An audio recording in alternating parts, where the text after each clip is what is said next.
जोरात सुरू आहे।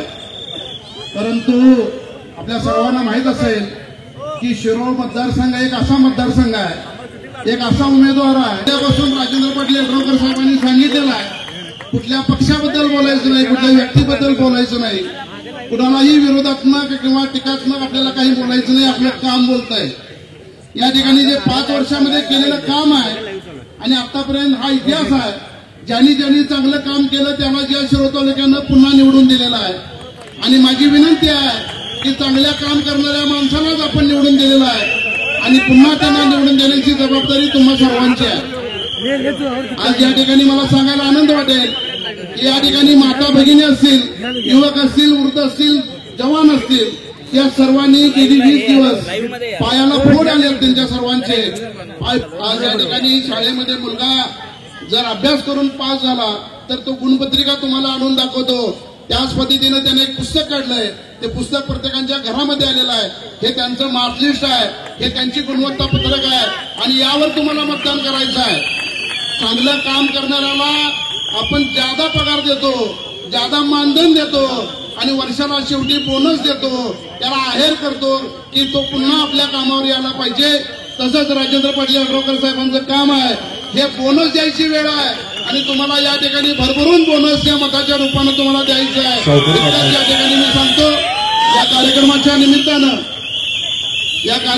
निमित्तानं मी एक मुस्लिम समाजातला कार्यकर्ता, अनेक लोकांनी अनेक वावड्या उठवल्या, या ठिकाणी अनेक प्रश्न निर्माण केले।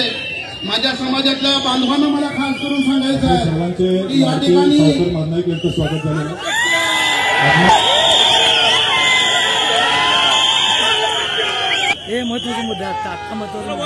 या ठिकाणी 20 तारखेला मतदान होणार आहे,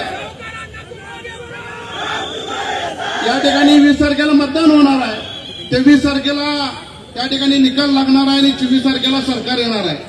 मी माझ्या समाजाच्या लोकांना एवढंच सांगितलं की सरकार कुणाचं येऊ दे, आपलं सरकार राजेंद्र पाटील यड्रावकर आहे।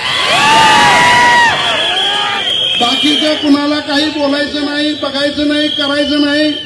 आणि आमचा समाज या महाराष्ट्रातच नव्हे तर या देशामध्ये कितीतरी दिवसापासून राहतोय, कन्व्हर्टेड मुसलमान आहे आम्ही। या देशातून हाकलून देण्याची भाषा जरी कोणी करत असाल तर त्यांना माहित नाही की या देशाचे मूळ निवासी आम्ही आहोत। या ठिकाणी मला अनिंगेन ठामपणानं सांगायचं आहे की राजेंद्र पाटील यड्रावकर साहेबांनी सर्व जाती धर्मांना या ठिकाणी काम करून दिलेलं आहे। प्रत्येकाच्या चुलीमध्ये या ठिकाणी ही ज्वाला पेटलेली आहे ती राजेंद्र पाटील यड्रावकर साहेबांच्यामुळे आहे। आणि मला जाता जाता इतकंच सांगायचं आहे की या ठिकाणी 23 तारखेला जो निकाल येणार आहे त्या निकालाचा निर्णय आज झालेला आहे। आज फक्त मतदान कशासाठी करायचं, का करायचं आणि कधी कधी करायचं आहे। मला सांगायचं आहे की आपण ज्या ज्या वेळेला या सभा संपल्यानंतर आपल्या घरात गेल्यानंतर पहिला तुमचं मतदान, परिवाराचं मतदान, गल्लीतलं मतदान, गावातलं मतदान आणि मग तालुक्याच्या मतदानाकडे आपण लक्ष द्यायचं आहे। जास्तीत जास्त मतदान आपल्याला करून घ्यायचं आहे आणि प्रचंड संख्येने त्यांना निवडून आणायचं आहे। इतकंच सांगतो, या ठिकाणी अनेक लोक आम्हाला शिळा जरी घालत असतील, कोणी आमच्याबद्दल वाईट जर बोलत असतील तर मी त्यांना इतकंच सांगेन की आम्ही एक ईश्वर मानणारी माणसं आहे, अल्लाशिवाय आम्ही कुणाला घाबरत नाही आणि आम्ही ठामपणानं राजेंद्र पाटील यड्रावकर साहेबांच्या सोबत आहोत। आज 2 मिनिट होऊन गेलेले आहेत, बाबांनी आज मला सांगतायत की ऋतुबाई थांबा, निश्चितपणाने मी थांबतो। परंतु जाता जाता या ठिकाणी एक रिक्वेस्ट, मला एका मित्रांनी सांगितलं एक शायरी तुम्ही बोललं पाहिजे आणि जे मी आता शायरी बोलतोय ते राजेंद्र पाटील यड्रावकरच बोलतायत असं समजा। या ठिकाणी एक शायरी आपल्याला समोर सादर करत असताना, मंजिले लाख कठिन आएगी मगर, मंजिले लाख कठिन आएगी मगर चलना मुझे आता है, हर आग से वाकिफ हूँ, हर आग से वाकिफ हूँ, जलना मुझे आता है।